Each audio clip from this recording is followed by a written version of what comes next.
नमस्कार, आप देख रहे हैं इंडिया वॉइस और मैं हूं आपके साथ पुष्पेंद्र चौधरी। बुलेटिन की शुरुआत करेंगे। आज भी संसद भवन परिसर में विपक्षी सांसदों ने जोरदार प्रदर्शन किया और अमित शाह के खिलाफ नारेबाजी की।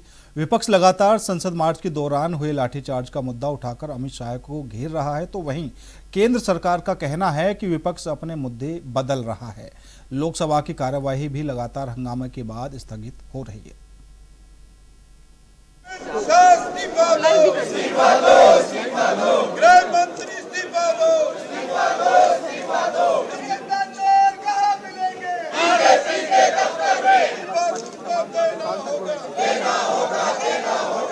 संसद से लेकर संसद के बाहर तक सियासी शोर कम होने का नाम नहीं ले रहा है। चढ़ावा चोरी के साथ साथ अमित शाह के खिलाफ भी विपक्ष ने मोर्चा खोल रखा है। आज भी संसद भवन परिसर में विपक्ष ने जोरदार प्रदर्शन किया और केंद्रीय गृह मंत्री अमित शाह को घेरा।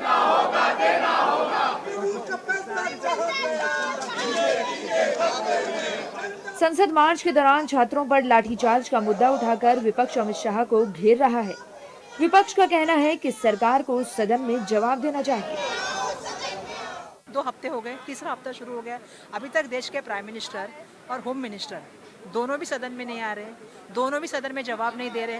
प्राइम मिनिस्टर का तो हम रोज रात को वीडियो देख रहे हैं, 5वां वीडियो आ गया है, लेकिन सदन में आप क्यों नहीं आ रहे हो? बच्चे लोग को पीटा गया, मारा गया, दिल्ली पुलिस वो कंट्रोल करते हैं, सीआरपीएफ रैफ वो कंट्रोल करते हैं। या तो वो खुद ऑर्डर दिया या उनका मंत्रालय ने का किसी ने ऑर्डर दिया, तो दोनों उन्हीं की जिम्मेदारी है। तो कहाँ है वो? पार्लियामेंट चल रहा है, वो कहाँ है?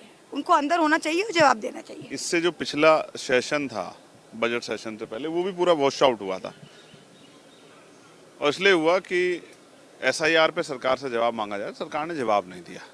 इस बार भी दिल्ली हिंसा जिसमें एफआईआर भी की गई है, ये भय दिखाने के लिए कि भाई डर जाएंगे, हम लोग डरने वाले नहीं। नौजवानों के लिए एक मुकदमा नहीं, 1000 मुकदमे अगर जो है देश के नौजवान के अधिकारों की रक्षा के लिए लगेंगे तो उनका भी सामना करेंगे।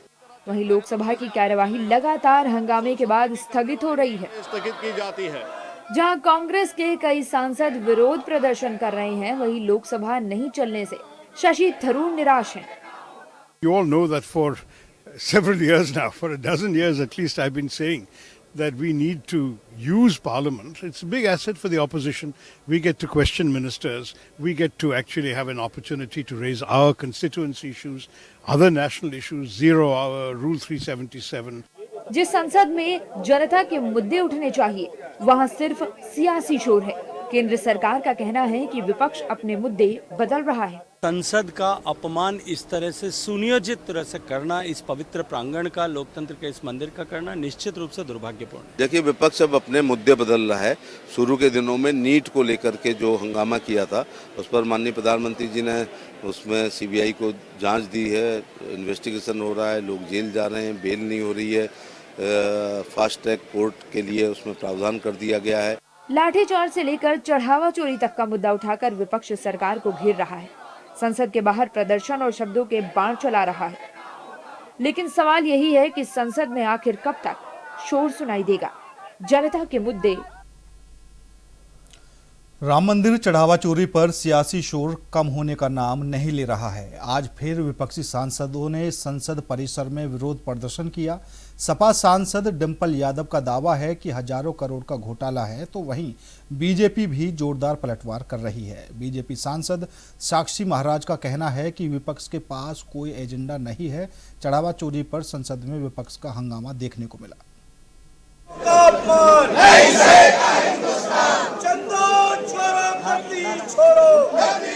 आज फिर संसद भवन परिसर में राम मंदिर चंदा चोरी मामले को लेकर विपक्ष ने जोरदार प्रदर्शन किया। पहले विपक्षी नेताओं ने तख्तियां दिखाकर जमकर नारेबाजी की।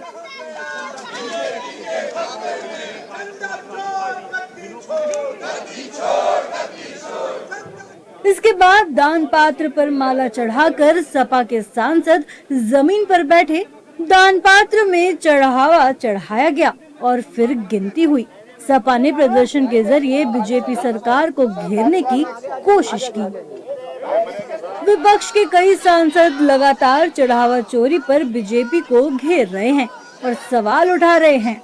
सपा सांसद डिम्पल यादव दावा कर रही हैं कि हजारों करोड़ का घोटाला हुआ है। वहीं कांग्रेस और टीएमसी भी सरकार पर हमलावर है। सरकार पूरी तरह जिम्मेदार है और आज तक एक पे भी एफआईआर नहीं हुआ। बड़े बड़े लोग आखिरकार जो चंदा और जो दान किटियों का जो पैसा था, जो लोगों ने धातुएं जो दी थी प्रभु श्री राम के चरणों में जो अर्पित करी थी श्रद्धा के भाव से, निष्ठा के भाव से, वो आखिरकार गई कहाँ? और ये जो हजारों करोड़ का जो घोटाला हुआ है, किस पे एफआईआर दर्ज करी आपने? क्या आपने ऊपर तक लोगों को पकड़ने का कुछ कार्य किया? जितने चंदा चोर हैं, चढ़ावा चोर हैं, वो सब बीजेपी में। तो चर्चा तो हो, आप चोरी भी करोगे और चर्चा भी नहीं करने दोगे। आज तक कोई भगवाधारी बाहर आकर के निकल के ये बोला चोरी हुई? क्या बोला उसने? उसने दिखाया ना इन्हीं लोगों का जिनका नाम लिया है कि ये लोगों ने चोरी होती रही, वहां पे देखते रहे। डकैती होना और वहां देखना और उसको रोकना नहीं भी आपको डकैती में भागीदार होते हैं। वहीं बीजेपी सांसद साक्षी महाराज का कहना है कि विपक्ष के पास कोई एजेंडा नहीं है। इनके पास कोई एजेंडा नहीं है, ये स्वयं चोर हैं और स्वयं आरोप लगा रहे हैं। चोरी करने वाला मनीष यादव, चोरी करने वाला टिन्नू यादव, चोरी करने वाला उसके साथी, सबको पकड़े तो जेल में भेज दिया। तो उनकी चर्चा करें ना। कोई साधु चोर है नहीं वहाँ पर, लेकिन साधु का वेश बना करके जो पाप किया है वो क्षमा नहीं किया जा सकता। राम मंदिर चढ़ावा चोरी पर सपा दिल्ली से लेकर लखनऊ तक बीजेपी सरकार को घेर रही है। दो टुक कहें तो सपा यूपी विधानसभा चुनाव तक इस मुद्दे को बड़ा रखना चाहती है ताकि इसका सियासी फायदा उठाया जा सके। अब देखना होगा चढ़ावा चोरी पर प्रदर्शन से सपा की यूपी चुनाव में बात बनती है या नहीं।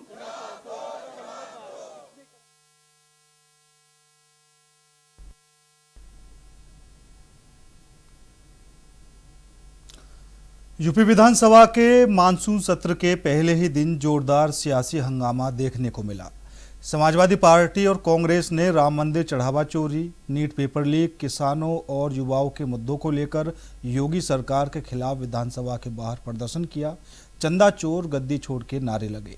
सपा कार्यकर्ता दान पेटी और चिल्लर लेकर पहुंचे, जबकि सपा विधायक आर.के. वर्मा अपने मुद्दों से भरे कुर्ते के साथ नजर आए। दूसरी ओर मुख्यमंत्री योगी आदित्यनाथ ने सदन में जनता के मुद्दों पर सार्थक चर्चा की अपील की, जबकि बीजेपी ने विपक्ष पर भगवान राम के अपमान का आरोप लगाते हुए पलटवार किया।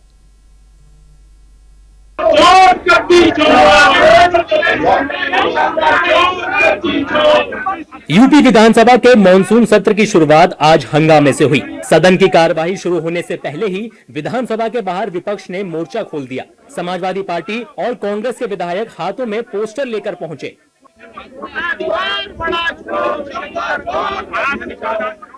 योगी सरकार के खिलाफ जमकर नारेबाजी की।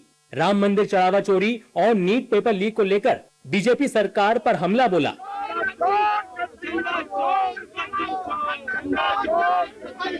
सिर्फ पोस्टर ही नहीं, समाजवादी पार्टी के कार्यकर्ता अपने साथ दान पेटी भी लेकर पहुंचे और उसमें चिल्लर डालकर सरकार पर तंज कसते नजर आए। उधर समाजवादी पार्टी के deputy chief whip R K. Verma ऐसा कुर्ता पहनकर विधानसभा पहुंचे जिस पर बेरोजगारी, नीट पेपर लीक और राम मंदिर चढ़ावा विवाद जैसे मुद्दे लिखे हुए थे। यानी विरोध का तरीका भी अलग था, लेकिन संदेश एकदम साफ, और वो ये कि अयोध्या राम मंदिर के चढ़ावे में कथित गड़बड़ी के मुद्दे को विपक्ष विधानसभा के अंदर और बाहर दोनों जगह जोरदार तरीके से उठाएगा। भारतीय जनता पार्टी और भारतीय जनता पार्टी के लोग बड़े अधर्मी हैं। इनसे बड़ा अधर्मी कोई हो नहीं सकता है। जो भगवान राम के नहीं हुए तो ये किसी के नहीं हो सकते। जो भगवान राम के मंदिर की चोरी करा ले तो उनके भी नहीं हुए तो ये किसी के नहीं हो सकते। लगातार बढ़ती महंगाई और जो राम मंदिर में चंदा चोरी हो रहा है, पेपर लीक आउट हो रहे हैं, नौजवान बेकार हो रहा है, भाजपा की सरकार नौजवानों पर लाठीचार्ज कर रही है, इन तमाम मुद्दों को समेत को लेकर के सरकार को घेरने का हम लोग काम करेंगे। हम ये देखते हैं कि सरकार अपने आप आस्था से लगातार खिलवाड़ करती है। भगवान रामचंद्र जी के यहाँ डाका डाला, उसमें आस्था कितनी धूमिल हुई, ये इनके कितना नुकसान किया आस्था को इन्होंने, करोड़ों करोड़ों लोगों की। भगवान हनुमान जी को ये लोग वहां पर झंडा लेकर नचा रहे थे, ये सारे देश दुनिया ने देखा। ये लोग पतंग बनाकर भगवान रामचंद्र उनको भगवानों को उड़ा रहे थे, तभी आस्था पे चोट नहीं हुई, तो इसीलिए हम लोग खड़े हैं। हालांकि मुख्यमंत्री योगी आदित्यनाथ ने विपक्ष को नसीहत दी और कहा कि विधानसभा लोकतंत्र का सबसे बड़ा मंच है, जिसका इस्तेमाल जनता के मुद्दों पर सकारात्मक चर्चा के लिए होना चाहिए। किसान, युवा और महिला, इनसे जुड़े हुए मुद्दों पर चर्चा करने, समीक्षा करने और उसे परिणाम तक पहुंचाने का सबसे अच्छा प्लेटफॉर्म संसदीय प्रणाली में कोई है तो वह विधायिका होती है। इस प्लेटफॉर्म का बेहतर उपयोग हो, यहां बीजेपी के नेतृत्व में चलने वाली एनडीए सरकार की सदैव से प्राथमिकता रही है और डबल इंजन की सरकार इसके लिए पूरी प्रतिबद्धता के साथ कार्य भी कर रही है। वहीं बीजेपी ने संसद में पप्पू यादव के साधु के वेश में प्रदर्शन का मुद्दा उठाते हुए समाजवादी पार्टी और कांग्रेस पर भगवान राम के अपमान का आरोप लगाया। आप क्या समझते हैं, सनातन संस्कृत को इस प्रकार से फोड़ता के साथ जनता के समक्ष मजाक करना समाजवादी पार्टी कांग्रेस को भुगतना पड़ेगा और इनको जनता कभी माफ नहीं। के पास मुद्दा क्या है? आप भ्रष्टाचार पे बात करो, आप डेवलपमेंट पे बात करो और वोट मांग रहे हैं जाति पर, धर्म पर। इनको शर्म आनी चाहिए लोकतंत्र में। बाबा साहब भीमराव अम्बेडकर के संविधान का मजाक बना करके इन लोगों ने रख दिया समाजवादी पार्टी ने। क्योंकि यहाँ मौलाना का पैर पकड़ के पेटे में डाल लेते हैं ना, वही ना है अखिलेश जी, उन्हीं की बात कर रहे हैं ना। टोपी पहन करके नमाज पढ़ते हैं अखिलेश जी, वही मौलाना है ना। सपा ने, कांग्रेस ने या दूसरे आम आदमी पार्टी या जो कौन सा दो पप्पू मिले, दो पप्पुओं ने मिलकर, पहले एक ही पप्पू था देश में, दो पप्पुओं ने मिलकर के भगवान श्री राम का जिस तरह संतों को चोर बताया, संत जबकि एक भी नहीं है राम मंदिर चोरी में, उसमें टीनू यादव या अन्य लोग जेल में हैं और कार्रवाई हो रही है, लेकिन पूरे सनातन का अपमान किया गया है, पूरे हिंदुओं का अपमान। दिल्ली की सियासत में शोर मचा चुका चढ़ावा चोरी का मुद्दा अब यूपी विधानसभा तक पहुंच चुका है। विपक्ष इसे सरकार की जवाबदेही का सवाल बना रहा है तो बीजेपी इसे आस्था पर राजनीति बताकर पलटवार कर रही है। ऐसे में मॉनसून सत्र के पहले दिन ने ही बता दिया कि आने वाले दिनों में सदन के अंदर बहस कम और सियासी हंगामा ज्यादा देखने को मिलेगा। पहलवानों के यौन उत्पीड़न मामले में दिल्ली की राउज एवेन्यू कोर्ट ने पूर्व बीजेपी सांसद और भारतीय कुश्ती महासंघ के पूर्व अध्यक्ष ब्रजभूषण शरण सिंह को सभी आरोपों से बरी कर दिया है। अदालत ने कहा है कि अभियोजन पक्ष आरोप साबित करने के लिए पर्याप्त सबूत पेश नहीं कर सका। डब्ल्यूएफआई के पूर्व सहायक सचिव विनोद तोमर को भी राहत मिली है।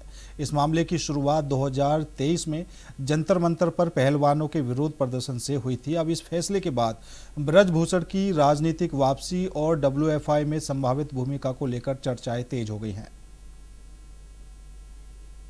3 साल तक देश की राजनीति और खेल जगत में सबसे ज्यादा चर्चा में रहे महिला पहलवानों के यौन उत्पीड़न मामले में सोमवार को बड़ा फैसला आया है। दिल्ली की राउज एवेन्यू कोर्ट ने पूर्व बीजेपी सांसद और डब्ल्यूएफआई के पूर्व अध्यक्ष ब्रजभूषण शरण सिंह को सभी आरोपों से बरी कर दिया है। अदालत ने कहा कि अभियोजन पक्ष आरोप साबित करने के लिए पर्याप्त और भरोसेमंद सबूत पेश नहीं कर सका। इतना ही नहीं, कोर्ट ने कहा कि गवाहों के बयानों में भी कई विरोधाभास पाए गए हैं। कोर्ट से बरी होने के बाद ब्रजभूषण सिंह ने कहा कि ये उनके समर्थकों की जीत है। साथ ही उन्होंने आरोप लगाने वाले ओलंपिक खिलाड़ियों पर भी निशाना साधा। ये हमारी जीत नहीं है, ये जूनियर खिलाड़ियों की जीत है, जूनियर खिलाड़ियों की जीत है। और इस केस से ये बात साबित हो गई कि ओलंपिक पदक विजेता भी झूठ बोलते हैं, वर्ल्ड के पदक विजेता भी झूठ बोलते हैं अपने स्वार्थ के लिए। ये बात साबित हुई और मैंने खिलाड़ियों के हक के लिए, जूनियर खिलाड़ियों के हक के लिए ये आरोप मेरे ऊपर लगाया गया। और ये हमारी जीत नहीं है, ये हमारे समर्थकों की जीत है, जिनका मेरे ऊपर विश्वास था, और उन खिलाड़ियों की जीत है। चलिए अब आपको ग्राफिक्स के जरिए बताते हैं कि आखिर पूरा मामला क्या था। जनवरी 2023 में देश के कई नामी पहलवान जंतर मंतर पर धरने पर बैठे। विनेश फोगाट समेत 6 महिला पहलवानों ने बृजभूषण शरण सिंह पर यौन उत्पीड़न, पीछा करने और आपराधिक धमकी जैसे गंभीर आरोप लगाए। 25 अप्रैल 2023 को मामला सुप्रीम कोर्ट पहुंचा। 15 जून 2023 को दिल्ली पुलिस ने बृजभूषण के खिलाफ चार्जशीट दाखिल की। मई 2024 में अदालत ने आरोप तय किए और इसके बाद शुरू हुआ ट्रायल। करीब 3.5 साल चली इस कानूनी प्रक्रिया के बाद अदालत ने आज बृजभूषण शरण सिंह और WFI के पूर्व सहायक सचिव विनोद तोमर दोनों को सभी आरोपों से बरी कर दिया है। दोनों अभियुक्तों के बाइज्जत बरी होने पर आज निर्णय सुनाया गया और बाकी अभी ऑर्डर की कॉपी मिली नहीं है। उसको मिलने के बाद में उसका किन आधार पर न्यायालय निष्कर्ष पर पहुंचा है। वर्तमान भारतीय कुश्ती संघ के अध्यक्ष संजय कुमार सिंह ने कहा कि बृजभूषण पर लगाए गए सभी आरोप झूठे थे। आरोप तो निराधार था, आरोप पॉलिटिकल था, आरोप कुश्ती संघ के अध्यक्ष को कब्जा करने के लिए था और पहले दिन से ही जैसा नेताजी ने कहा था कि अगर आरोप सिद्ध हो जाए तो मैं स्वतः फांसी लगा लूँगा, तो वो इस दम पे कहा था क्योंकि आदमी अपने को जानता है कि मैंने अंदर से मैं क्या हूँ। तो इसका परिणाम आज सबके सामने आया। न कोई गवाह था, न कहीं कुछ था, झूठा आरोप लगाया गया। इससे पूरा भारतीय कुश्ती जगत आज प्रसन्न है और खुश है कि कुश्ती पे लगा हुआ जो दाग था उसमें नेताजी बाइज्जत बरी हुई। इस पूरे विवाद का असर सिर्फ अदालत तक सीमित नहीं रहा, सियासत भी इससे अछूती नहीं रही। यौन शोषण मामले की वजह से ही उत्तर प्रदेश की कैसरगंज सीट से लगातार 6 बार सांसद रहे बृजभूषण शरण सिंह का 2024 लोकसभा चुनाव में टिकट काट दिया गया था। अब अदालत से राहत मिलने के बाद सवाल उठ रहे हैं कि क्या बृजभूषण फिर चुनावी राजनीति में वापसी करेंगे? क्या पार्टी उन्हें दोबारा मौका देगी? और क्या भारतीय कुश्ती महासंघ में उनकी भूमिका फिर देखने को मिल सकती है? कॉकरोच जनता पार्टी के संस्थापक अभिजीत दीपके पर फैजल अंसारी नाम के शख्स ने गंभीर आरोप लगाए हैं। फैजल अंसारी का दावा है कि अभिजीत दीपके ने उन पर 2 बार अटैक कराया है। फैजल अंसारी ने अभिजीत दीपके के खिलाफ शिकायत भी दर्ज कराई है। सवाल यही है कि क्या जल्द अभिजीत दीपके की गिरफ्तारी होगी? के अगेंस्ट कंप्लेन फाइल करिए कि इसको इमीडिएटली अरेस्ट करें और अरेस्ट वारंट इशू करें सर। कॉकरोच जनता पार्टी के संस्थापक अभिजीत दीपके की मुश्किलें बढ़ सकती हैं। जंतर मंतर पर छात्रों की आवाज बनने वाले अभिजीत दीपके पर फैजल अंसारी नाम के शख्स ने गंभीर आरोप लगाए हैं। यही नहीं, फैजल अंसारी ने दिल्ली पुलिस के डीसीपी कार्यालय पार्लियामेंट स्ट्रीट में एक लिखित शिकायत सौंपी है और जल्द से जल्द अभिजीत दीपके को गिरफ्तार करने की मांग की है। दिल्ली डीसीपी सर को मैंने सर रिटर्न में अभिजीत दीपके के अगेंस्ट कंप्लेन फाइल करिए कि इसको इमीडिएटली अरेस्ट करें और अरेस्ट वारंट इशू करें सर। मेरे साथ ऐसा चीज़ें हुई हैं सर जो मैं दुनिया को बताना चाहता हूं। मेरे ऊपर अभिजीत दीपके ने सर 2 बार अटैक कराया, एक बार पुणे में और एक बार औरंगाबाद में, जिसके लिए मैंने पुलिस केस भी फाइल करी है और जिसके सारे एविडेंस सर मेरे पास हैं। और फैजल अंसारी आरोपों की झड़ी लगा रहे हैं। फैजल अंसारी के मुताबिक मेरे ऊपर अभिजीत दीपके ने 2 बार हमला कराया है, एक बार पुणे और दूसरी बार औरंगाबाद में अटैक कराया। मेरे पास सारे सबूत हैं। सेलिब्रिटी को पैसे देकर कैंपेन में बुलाया गया। ये एक पेड कैंपेन है जिसमें वो सेलिब्रिटी को पे करके बुला रहा है सर। यहाँ पे उर्फी जावेद को उसने 1 लाख रुपए दे के बुलाया, पूनम पांडे को उसने 20,000 रुपए दे के बुलाया। ये सारी अपडेट सर मुझे बॉम्बे से आ रही हैं और इसलिए सर आज मैं यहाँ पे आया हूँ अभिजीत के अगेंस्ट एक्शन लेने के लिए। अभिजीत दीपके के खिलाफ शिकायत देने वाले फैजल अंसारी का दावा है कि उनके पास सारे सबूत मौजूद है कि जितने जल्दी अभिजीत दीपके को अरेस्ट करेंगे उतना बेटर है, नहीं तो आने वाले टाइम में सर ये दंगे फसाद भी इंडिया में करा सकता है। और जितने स्टूडेंट इसको फॉलो कर रहे हैं, देख रहे हैं, आप लोग प्लीज़ मेरी रिक्वेस्ट सुन लीजिए। आप सबसे हाथ जोड़ के रिक्वेस्ट है, सीजेपी पार्टी का कोई फ्यूचर नहीं है। ये आज है कल नहीं है। अभिजीत दीपके अपने फायदे के लिए सब कुछ कर रहा है। अमेरिका से इसको डिटेन करके वहाँ से भगाया है। अभिजीत दीपके पर फैजल अंसारी आग बबूला है। फैजल का कहना है कि अभिजीत दीपके की गतिविधियां सामाजिक सौहार्द और कानून व्यवस्था के लिए खतरा बन सकती हैं। फैजल अंसारी चाहते हैं कि दिल्ली पुलिस पूरे मामले की गंभीरता से जांच करे और अभिजीत दीपके के खिलाफ सख्त से सख्त कानूनी कार्रवाई की जाए। वहीं फैजल अंसारी के गंभीर आरोपों पर अब तक अभिजीत दीपके का कोई बयान नहीं आया है। अब देखना होगा कि इस केस की जांच आगे बढ़ती है तो अभिजीत दीपके की गिरफ्तारी होती है या नहीं। फिलहाल मेरे साथ इस बुलेटिन में इतना ही। बाकी देश और दुनिया की तमाम खबरों के लिए देखते रहिए इंडिया वॉइस।